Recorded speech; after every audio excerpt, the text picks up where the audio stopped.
21-asr.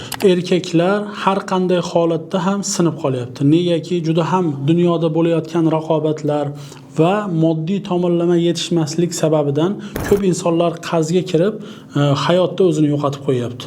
Tasavvur qiling, bir shifoxonaga borar ekansiz, shifokorni belgilagan vaqti bor. Mana bu vaqtdan kech qolsangiz yoki vaqtli borsangiz sizni qabul qilmaydi.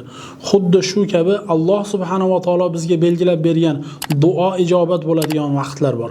Mana bu vaqtda biz chin dildan xolis Nabiy sallallohu alayhi vasallam o'rgatganlari kabi duo qilsak, albatta mana bu muammolarga yechim bo'ladi. Xosatan o'zimning hayotimda bo'lib o'tgan narsa, qarz bo'lgan inson Nabi sallallohu alayhi vasallam Ali roziyallohu anhu o'zlarini kuyoviga shu nasihatni bergan ekan.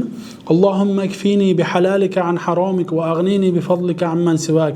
Mana bu duoni qilsa, inshaalloh chin dilidan Alloh subhanahu va taolo belgilagan vaqtlarda qilsa, ya'ni Alloh taolo duoni ijobat qiladigan vaqtlar, tahajjud namozlarida chin yurakdan qilsa, albatta u kishi mana bu muammolardan qutuladi.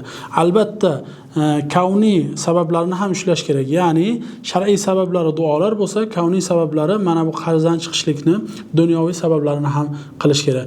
Alloh subhanahu va taolo barcha qarzdor birodarlarimizga o'zi najot bersin. Assalomu alaykum va rahmatullohi va barakatuh.